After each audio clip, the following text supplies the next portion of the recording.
आज हो रहा है उसके पीछे कहानी क्या है, पीछे तक की कहानी आपकी समझ में आएगी तो आप शायद ज़्यादा दोस्तों को बता पाओगे, या ज़्यादा जब आपकी समझ में आएगी तकलीफ क्या है, बीमारी कहाँ से शुरू हुई है, बीमारी की जड़ पकड़ोगे, उस जड़ को काटोगे, तब बीमारी से ठीक होगी।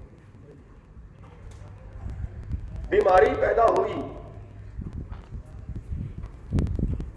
WTO लागू हुआ, वर्ल्ड ट्रेड ऑर्गेनाइजेशन पूरी दुनिया का व्यापार इकट्ठा करना है।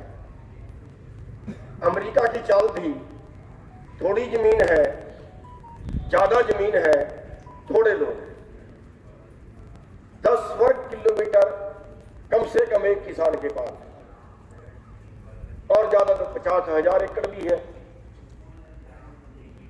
अब WTO की पहली शर्त यह है कि किसी भी देश की सरकार अपने देश के किसान को वर्ल्ड मार्केट से ज्यादा भाव नहीं दे सकती। जहां ज्यादा जमीन है और थोड़ी लागत है और बड़े प्लाट हैं तो कम लागत में वहां पैदा होगी, और उसका मतलब ये है कि भारत में भी उतनी ही लागत पे पैदा करनी पड़ेगी, तब जाके उनके लेवल पे आओगे। और उस चीज को सिरे लगाने के लिए हमारी सरकार ने आपके सामने 3 कानून बनाए थे, जिनको हम काले कानून बोलते हैं। और उन काले कानूनों को तोड़वाने के लिए आप 1 साल और 13 दिन सड़कों पे बैठे, लेकिन हमारी कमजोरी कहां है? हमारी कमजोरी यहां रही कि हम बैठ गए तो बैठ गए, 1 साल और 13 दिन बैठे रहे, हमने सरकार के गले पे हाथ नहीं डाला। अगर गले पे हाथ डाल लेते तो शायद आज ये बीमारी दोबारा ना पनपती, आज ये बीमारी दोबारा पनपती। आपको याद होगा कि फैसला होने के 1 महीने बाद केंद्रीय कृषि मंत्री ने बयान दिया कि हम लोगों के दबाव में 1 कदम पीछे हटे हैं, दोबारा फिर बढ़ेंगे। याद है आपके? ये वो आगे बढ़ रहे हैं बैकडोर से एंट्री करके, वही 3 कानून लागू करने के लिए, बैकडोर से एंट्री करके। अब आप पूछोगे बैकडोर से एंट्री कैसे करते?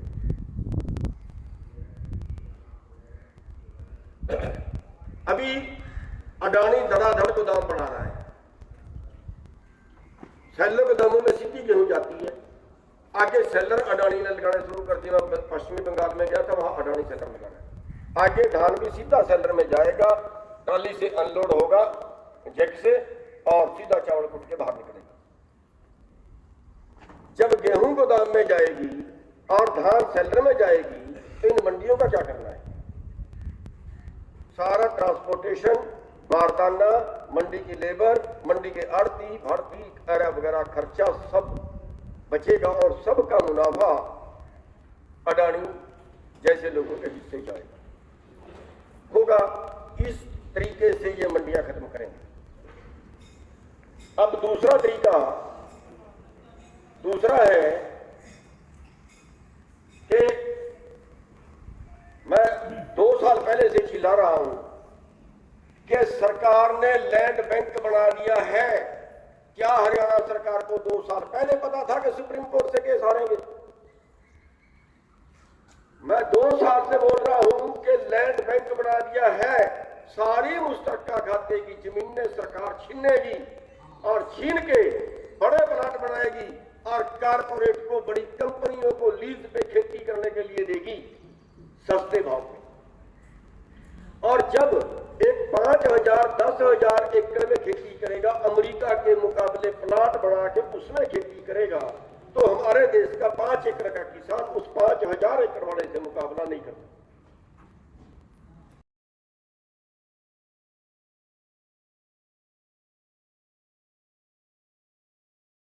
से मुकाबला नहीं कर सकता, वो उजाड़ने के और भी तरीके हैं उनके पास। कैसे? मान लिया उन्होंने बासमती पैदा की, उन्होंने बासमती का रेट डाउन कर दिया, और आपने बासमती पैदा की 5 एकड़ में, आपकी पैदा करनी महंगी पड़ी, उनकी पैदा करनी सस्ती पड़ी। जितना बड़ा प्लाट होगा उतनी सस्ती पैदा होगी। तो आप 1 साल में 2 साल में घाटा बर्दाश्त नहीं कर पाओगे और आप खेती से तौबा करो। फिर क्या होगा, वही कंपनी आपके पास आएगी और वो कहेगी कि भैया मैं आपसे ठेके पे खेती करवाता हूं, कॉन्ट्रैक्ट फार्मिंग जिसका हम विरोध कर रहे हैं। हम आपसे कॉन्ट्रैक्ट पे खेती कराते हैं कि आप बासमती पैदा करें, बीज हम देंगे, खाद हम देंगे, दवाई हम देंगे, लेबर आपकी है और आपसे हम इतने रुपए किलो, हम 40 रुपए किलो खरीदेंगे। आप कहोगे ठीक है यार, हम तो भारतीय बाजार में तो है ही रेट, ये 40 तो दे रहा है। आप कॉन्ट्रैक्ट पे खेती करोगे, दूसरा चारा आपके पास कोई नहीं बचेगा उनका मुकाबला करने के लिए। ये कारपोरेट को खेती में इंटर करा रहे हैं इस रास्ते। और जब आप कॉन्ट्रैक्ट पे खेती करोगे तो आपकी फसल बाजार में तो नहीं जाएगी, फिर वो सारा अनाज किसके गोदाम में होगा, अडानी अंबानी चंद लोगों के गोदाम में होगा। और जब वो चंद लोगों के गोदाम में होगा तो फिर वो बेचने वाले को किस भाव पे बेचेंगे। ये आ गया जिसको हम कमोडिटी एक्ट बोलते हैं कि कोई भी कितना भंडार करे, वो इस रास्ते से आ गया कि वो ही सारा भंडार करेंगे और फिर वो बाजार में अपने ज्यादा से ज्यादा मुनाफे पे उसको बेचेंगे। यानी इस कानून से क्या हुआ कि किस किस को नुकसान हुआ, जिनकी जमीन गई उनकी तो गई, जिनकी बची हुई जो किसान जमीन के मालिक हैं वो ठेके पे खेती करेंगे, उनकी लेबर के तौर पे खेती करेंगे। और तीसरा जो बाकी लोग बच गए, बाजार वाले, शहर वाले, वो सारे उनसे महंगे भाव पे लेके खाएंगे। और हमारे मजदूर जो उन खेतों में खेती करते हैं, मान लिया एक गांव में 500 किले हैं, उन 500 किले में मजदूरी कौन करता है, हमारे गांव के मजदूर। और वो गांव के मजदूर भी उन 500 किले से बाहर हो जाएंगे। अभी शायद बहुत से लोग सोचते हैं कि शायद मजदूरों में बांट दी जाएगी, एक भी किला नहीं बटेगा, कोई गलत नहीं मेरा मत रहना। यानी मजदूर भी प्रभावित होगा, किसान भी प्रभावित होगा, शहर वाले भाई भी प्रभावित होंगे। वही कानून पिछले दरवाजे से इंटर कर। साथियों, कहना नहीं चाहिए लेकिन जो हमने आंदोलन लड़ा है, मेरे ख्याल से हमने बहुत कमजोरी दिखाई। और कमजोरी इस तरह से दिखाई, मैंने 10 दिन बाद जिस दिन सीमा पे जाके बैठे, पहले तो ये हमारे जो बड़े लीडर हैं ये दिल्ली जाके ही राजी नहीं थे। जैसे तैसे चले गए, हमने कहा कि हम लगेंगे, गोली हम खाएंगे, कोई बात नहीं, लेकिन पीछे पीछे आ गए, पहुंच गए दिल्ली, बॉर्डर पे बैठ गए, लेकिन उससे आगे नहीं बढ़े। मैंने 10 दिन बाद एक प्रस्ताव रखा था कि हम 1 हफ्ते का टाइम सरकार को दें, 1 हफ्ते के अंदर अगर सरकार सारी बात मानती है तो ठीक है, वरना संसद को घेरेंगे, अपने बिस्तर संसद के अंदर लगाएंगे, मारे कितनों को मारते हैं ये लोग। और मेरे पे बड़ी सख्त कार्रवाई की। मैं कहता हूं अगर हम उस वक्त कदम उठा लेते, नहीं मारने की हिम्मत थी किसी की। उन्होंने कहा हमारे बीच में उग्रवादी बढ़ जाएंगे, मैंने कहा हम हाथ बांध लेते हैं रस्सी से, रस्सी से हाथ बांध के चलेंगे, फिर तो कोई गोली नहीं चलाएगा ना, फिर तो हमारे बीच में उग्रवादी नहीं आएंगे ना। हम कह देंगे जिन्होंने हाथ नहीं बांधे वो उग्रवादी हैं। आज जो श्रीलंका में हुआ है वो भारत में होना, और उसके बिना नहीं मानेंगे ये लोग, कभी नहीं मानेंगे ये लोग, वो करना पड़ेगा तब मानेंगे ये लोग। ये दलाल है कारपोरेट के, बीजेपी कारपोरेट की दलाल है, कांग्रेस कारपोरेट की दलाल है, जितनी राजनीतिक पार्टियां सारी फंड लेती है कारपोरेट से। मर के क्या ये जब 3 काले कानून बनाए, कोई राजनीतिक पार्टी बोली थी? अभी क्या कोई राजनीतिक पार्टी बोली? कोई पार्टी बोली हो? जिस दिन हमारे लड़ते 2-4 मर गए ना, ये मकान देने जरूर आएंगे, भाषण झाड़ने, फिर आ जाएंगे ये लोग।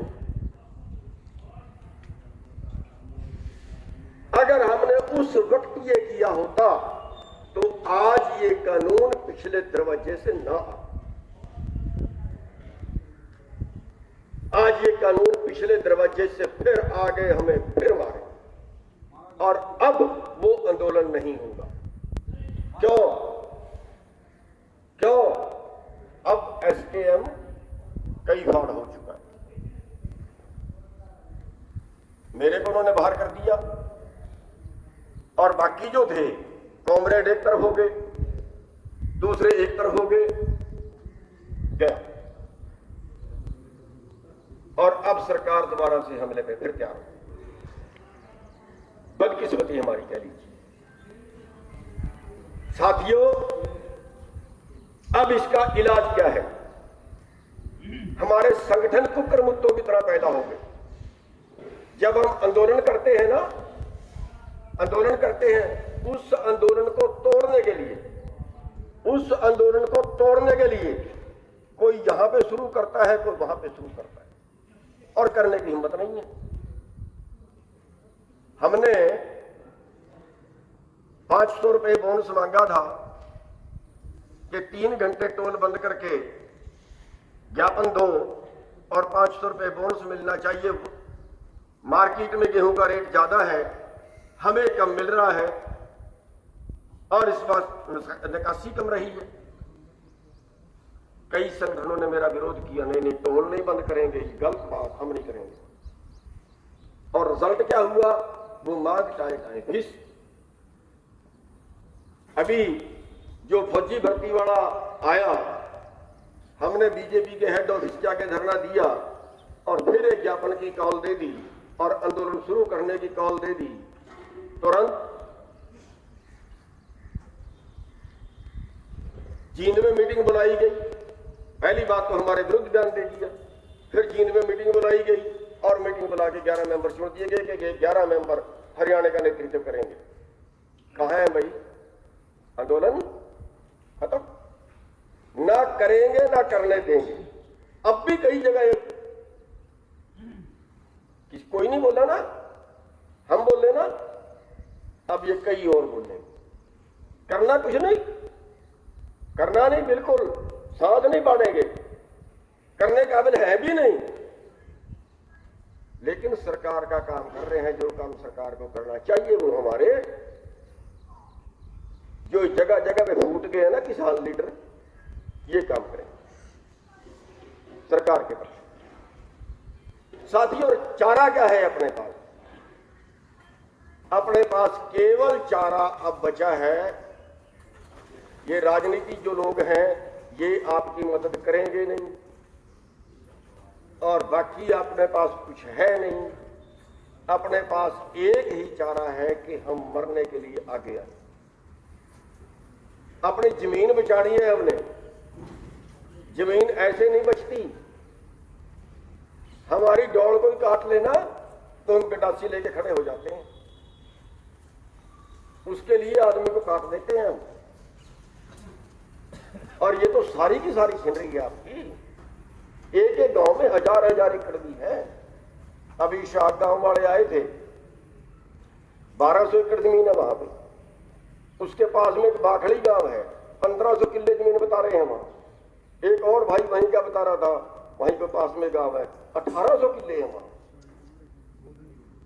बोधनी 1800 किले हैं। अरे बचेगा क्या? मेरे को बता तो दो। 3 आगे बिक गई, उसके आगे भी बिक गई, कई जगह मकान पड़ गए। कहां जाएंगे ये लोग? और कौन बचाना आएगा इनको? ये राजनीतिक पार्टियां तो मर गई, इनको कौन बचाने आएगा? ये आपको खुद बचानी पड़ेगी। खुद ही को कर बुलंद इतना, किसी के भरोसे मत रहना।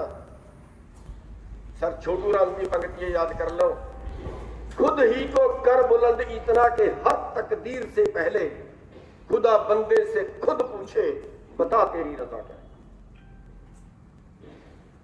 आपको अपनी किस्मत खुद लिखनी पड़ेगी। किसी ने महात्मा से पूछा था कि ये किस्मत क्या होती है, उसने कहा है किस्मत का संधि विच्छेद कर दो।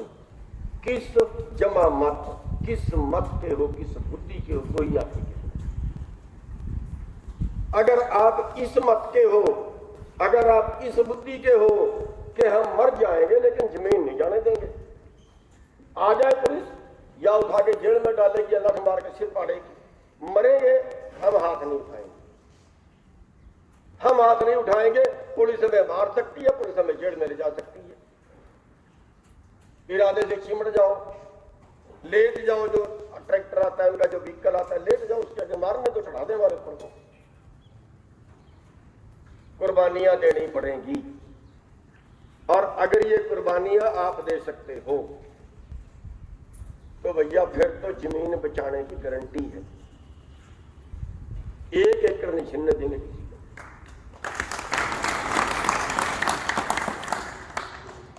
लेकिन उसके लिए 2-3 चीजें हैं। देखिए, लोकतंत्र के 4 स्तंभ हैं और आज चारों आपके विरुद्ध हैं। विधायिका आपके पक्ष में कानून नहीं बनाती, सारे कारपोरेट के पक्ष में बनाती। कार्यपालिका जो उन कानूनों को लागू करती है, सारे अधिकारी वो आपके पक्ष में नहीं। तीसरी होती है इंसाफ ना मिले तो न्यायपालिका। आपने देख लिया, फैसले करवाए जाते हैं, कोर्ट को मोहरा बना लिया गया। ये इंसाफ है? कहां लिखा है, कौन से कागज में लिखा है कि जमीन सरकारी है? मुस्तरके का मतलब होता है साझी, कॉमन। कहीं एक जगह पर लिखा दिखाइए कि जमीन सरकारी है। अरे भाई, मुस्तरका लिखा है, सरकार की तो नहीं लिखा कहीं। तो सरकार की कैसे होगी? सरकार की कैसे होगी बता तो दे हमें। ये तो पंचायत की भी नहीं रही जी, ये पंचायत की भी नहीं रही है, सरकार की होगी। लैंड बैंक बना दिया, सारी जमीन को एक जगह इकट्ठी करके इसको कारपोरेट को देंगे, पटे पे देंगे उनको, ये होगा। चौथी चीज, चौथा लोकतंत्र का स्तंभ है मीडिया। 35-40 चैनल हैं अंबानी के, 50-55 सेलर हैं जो चैनल हैं अडानी के, 150 चैनल हैं सुभाष चंद्रा के। आप कोई हरियाणा के चैनल ले लो, विनोद शर्मा का है, एक वो और मंत्री था कैप्टन मन्नू, एक उसका है, एक अखबार उसका है, एक अखबार विनोद शर्मा का है, एक और सिरसे का पूंजीपति है शायद उसका है। कोई एक चैनल बता दो जो आपकी बात करता हो। कोई बिरला होगा बेचारा, या ये यूट्यूब वाले आपकी कर लें। जितने बड़े चैनल है, जितने राष्ट्रीय चैनल, जिनको बड़े बड़े चैनल बोलते हैं, सारे आपके विरुद्ध, क्योंकि उनके हैं, कारपोरेट के हैं। अब आपको बचाएगा कौन? आपको खुद बचना पड़ेगा। बच सकते हो अगर इरादे से लड़ाई लड़ो, इरादे से ना लड़ो तो फिर कुछ भी नहीं। अब साथियों, उसके 2-3 पॉइंट बताऊंगा मैं आपको। जीत सकते हैं अगर आप बात मानो तो, और ना मानो तो कुछ भी नहीं। आप मेरे को ये बताइए, जो आप लोग बैठे हैं यहां पे, आप में शादीशुदा कितने हैं? हाथ उठा के बताओ जरा। सारी शादीशुदा है। जब हमारी जमीन पे कब्जा करने आएंगे, जब वो जमीन जाएगी तो अकेले आपकी जाएगी, आपकी घरवाली की भी जाएगी? घरवाली की भी जाएगी ना। तो फिर जब वहां लड़ाई लड़नी पड़ेगी तो दोनों ने क्यों नहीं जाओगे आप? दोनों को जाना चाहिए ना, बच्चों को भी जाना चाहिए ना साथ में। आपके जो बुजुर्ग पिताजी हैं 80 साल के, उनको भी जाना चाहिए ना। या मैं गलत बोल रहा हूं? तो ये बताइए, जब हमें कहीं इकट्ठे होना पड़ जाए, क्या आप अपनी घरवालियों को जाओगे? नहीं ले आओगे। हाथ खड़े करना कितने ले आओगे? एक वो बुरा बैठा है पीछे, उसने 2 हाथ खड़े किए। आपके 2 पत्नी है? 2 है। एक पड़ोसियों की ले आओगे।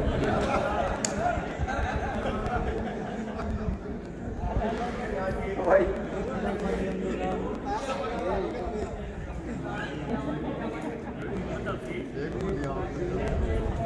चलो किसी के पास 2 हो, वो भी 1 ले आना। अब कितने लोग हैं? मैं एक बार जरा गिनती कर दूं। हाथ ईमानदारी से करना। देखिए हम सब बहनों वाले, बेटियों वाले हैं, इसमें कोई शर्म की बात नहीं है। ये लड़ाई सबकी साझी है। जितनी आबादी हमारी है, इतनी हमारी है। हम डबल हो सकते हैं। उनके लिए तो जड़ें भी नहीं है उनके पास। सच बोल रहा हूं, सारे हरियाणा में उनके पास 200 औरत रखने की जगह नहीं है। सारे हरियाणा की जड़ों में तो केवल 200 औरत रखने की जगह नहीं है। कितने लोग हैं जो अपनी औरतों को ला सकते हैं? एक बार हाथ खड़े। आधे इतना सा कर रहे हैं, आधे इतना सा कर रहे हैं। वो अच्छा चलो, धन्यवाद, धन्यवाद, बहुत हो गए। तो एक दूसरे को फिर जो नहीं रहेगा उसको लाना देना।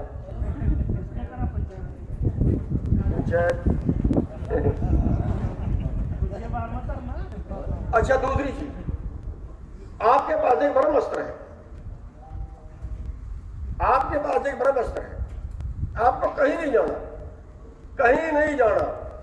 घर बैठे ब्रह्मास्त्र छोड़ सकते हो और सारी राजनीतिक पार्टियां मर जाएंगी।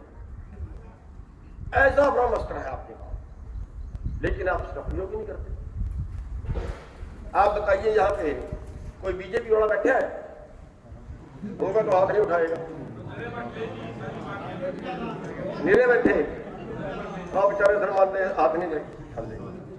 कांग्रेसी कितने हैं भाई? चकाले वाले भी होंगे भाई। चलो, बीजेपी की तो सरकार है, बीजेपी से ने तय कर दिया, पर ये कांग्रेस वाले कहां गए? भाई कांग्रेस क्यों नहीं बोलती? एक चटाले वाले कहां गए? भाई चटाला क्यों नहीं बोल रहे इस मैटर पे?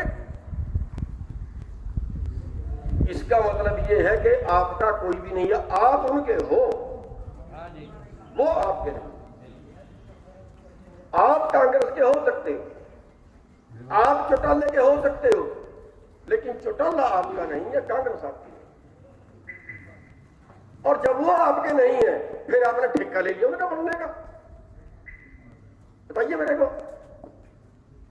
आपके पास ब्रह्मास्त्र है, अपने लिए कुछ नहीं कह रहा। मैं आपकी जमीनें बचाने के लिए बोल रहा हूं। मेरे को तो अगर राजनीति करनी होती तो कोई भी राजनीतिक पार्टी बुला लेगी, अब भी बुला लेगी कोई। मेरे को कौन सा लटकाने का शौक है और मुकदमे झेलने का। लेकिन आपके पास एक ब्रह्मास्त्र है, आप उस ब्रह्मास्त्र का प्रयोग कर सकते हैं। कौन सा ब्रह्मास्त्र है? आपके पास वोट है। वोट से ही सरकार बनती है ना, मरती भी वोट से ही है। जिसको ना डालो वो मर गया और जिसको डाल दो वो बच गया। ऐसे ही है, कुछ और है? तो भैया, आप अगर एक फैसला ले लो तो आप ये आंदोलन बड़े आराम से जीत सकते हैं। और वो फैसला इतना सा है कि आप ये कहना शुरू कर दो कि हम अब की बार वोट गुरनाम सिंह के कहने से देंगे, चाहे गधे को दो। बस इतना ढंढोरा पीटना शुरू कर दो। जो भी नेता गांव में आए, जिससे भी आपकी मुलाकात हो, जो कांग्रेस वाले हैं वो कांग्रेस वाले को बोल दो, फिर तमाशा देखो। जो बीजेपी वाले हैं वो बीजेपी वाले को बोल दो, चौटाले वाले को बोल दो कि भैया अब की बार तो हमारी मजबूरी है, हमें बचानी है जमीन, अब की बार वोट गुरनाम सिंह के कहने से देंगे। किसको दलवाएगा हमें नहीं पता। मान लो कितनी बात पक्का? एक बार हाथ खड़े करके बताओ, सच बोलना भैया। आपका बहुत बहुत धन्यवाद। और साथियों, एक बात मैं इसके साथ ये कहूंगा, एक दूसरे के नंबर ले लो। आप सारे आंडी गुआंढी, अगर एक आदमी की जमीन छिन गई तो समझ लेना कल दूसरे का नंबर है। जैसे पिंजरे में मुर्गे हैं, एक ग्राहक आया, एक मुर्गा निकाला, बाकियों ने सोचा तुम्हारी जान बच गई, अगले बार में दूसरे का और अगले बार में तीसरे का। अगर एक आदमी की भी जमीन पे कब्जा हो गया, समझो रीत लग गई और वो अगले की से करेंगे। अब एक आदमी की जमीन पे कब्जा जब होगा तो बेचारा अकेला नहीं बचा पाएगा, अकेला नहीं बचा पाएगा। लेकिन अगर आप सारे चले गए तो बच गई। इतना सही है, हमने लड़ने उठाना, हमने बट्टा नहीं मारना, लेकिन मरेंगे वहीं। हम जिंदे की जमीन नहीं जाने देंगे, बस इतना सही कहना है। जिंदे की जमीन नहीं जाने देंगे, मार दो हमें वहीं पे, हमें मार के जमीन पे कब्जा करना। जब एक को जब भी पाए, दूसरा उसको जब भी पाले, तीसरा उसको पाले, उनसे उठना भी नहीं, उनसे उठना भी नहीं, कोई इलाज नहीं है उनके पास। मेरे को यहां से पंचकुला से अरेस्ट करते थे, यहाँ उन्होंने आके जाने के लिए वो कर दिया, बैरियर लगा दिया, हमने बैरियर तोड़ दिया। वो कहते बस में बैठे, मैं ऐसे तो नहीं बैठेंगे, तो मैं अकेला ही रह गया, बाकी तो दाएं बाएं। 15 मिनट तो अकेला नहीं चढ़ा उनसे बस में, सिंगल हड्डी का आदमी, और आप में तो 1.25 क्विंटल के भी हैं। अब अगर 1.25 क्विंटल का आदमी, 1 क्विंटल का आदमी हो तो उसको उठा के घेर लेगा बस में कोई? वो ऐसे ले जाए तो भी नहीं गिरता। तो इसलिए हमें उनका मुकाबला इस तरीके से करना है, निहत्थे मुकाबला करना है, लेकिन दिल में बम होना चाहिए, दिल में हौसला होना चाहिए कि सबको तबाह कर दूंगा लेकिन जाऊंगा नहीं। हम इस सरकार को तबाह कर देंगे लेकिन जमीन नहीं देंगे। हम भिड़ जाएंगे किसी भी सरकार से, किसी से भिड़ जाएंगे, मर जाएंगे लड़ते हुए, लेकिन जमीन नहीं देंगे। अगर ये इरादा करके चल पड़े तो सरकार की फूंक निकल जाएगी। तो अब मेरी बेनती ये है कि एक तो हमने 25 तारीख को ज्ञापन देना है, ज्ञापन देना है 25 जुलाई सारी तहसीलों में देना है। और उन तहसीलों में मैं बेनती करूंगा कि हमारी औरतें, हमारी बहनें, हमारी बेटियां साथ में जाए और उनको मान सम्मान देना है, उनको इज्जत देनी है। उनका मान सम्मान हमारे से ज्यादा है, उनको मान सम्मान देना, उनको ये लगे कि हम आगे के लिए भी हैं। ज्ञापन देना है 25 तारीख को, केवल प्रदर्शन करके नारे लगा के हमारी जमीनें छोड़ो, और वो ज्ञापन हम लिख के भेज देंगे आपको।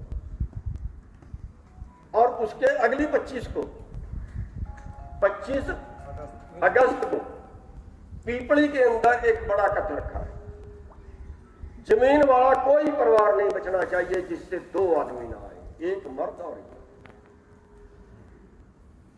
देखो भैया, मेरे पास कोई कलम की पावर नहीं है कि मैं कानून बदल दूं। अगर मेरे पास कोई पावर है, वो आपकी पावर है।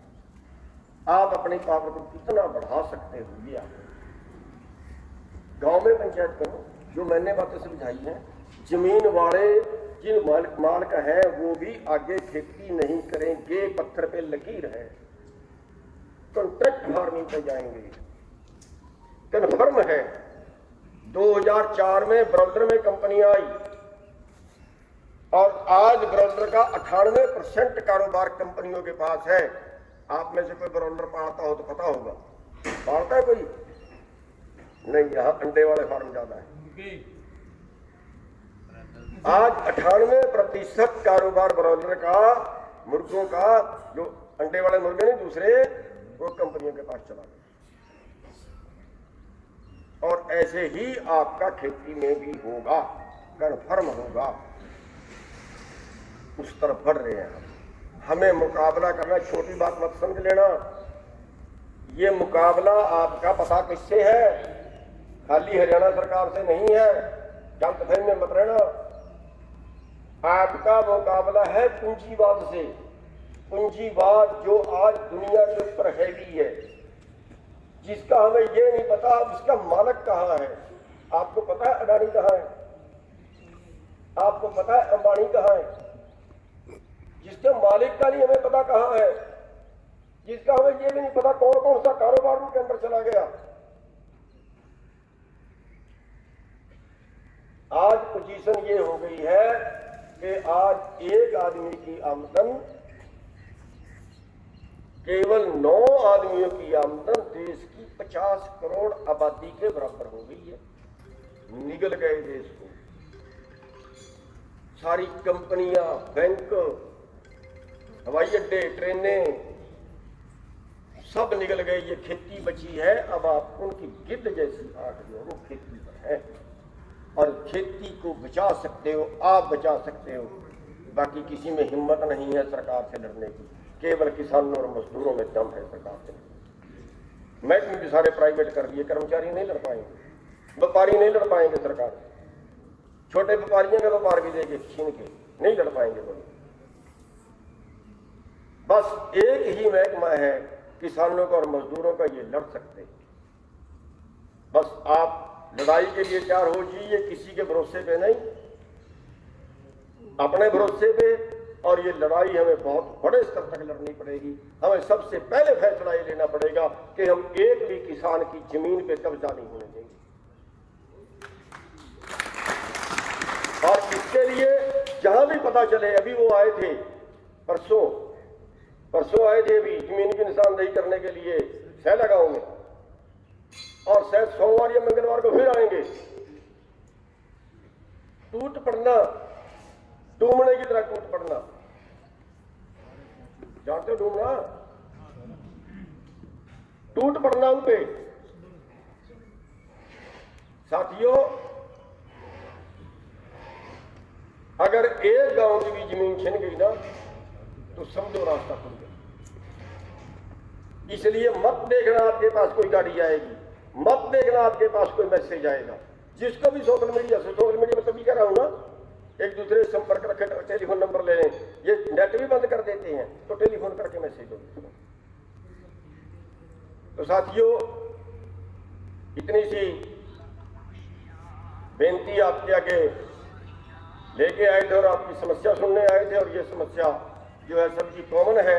जो भाई आज नहीं आए उन गांवों में भी जाके मीटिंगें करो, उन गांवों में भी जाके मीटिंगें करो।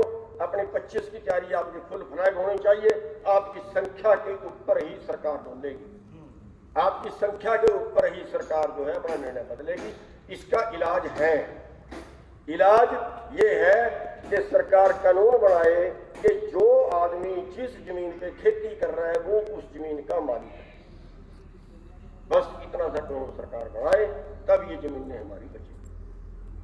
तो आपने हमारी हर बात का समर्थन किया है और आंदोलन लड़ने के लिए हामी भरी है। और अपने जमीनों को बचाने के लिए आप एकजुट हो रहे हो। आपका बहुत बहुत धन्यवाद। जय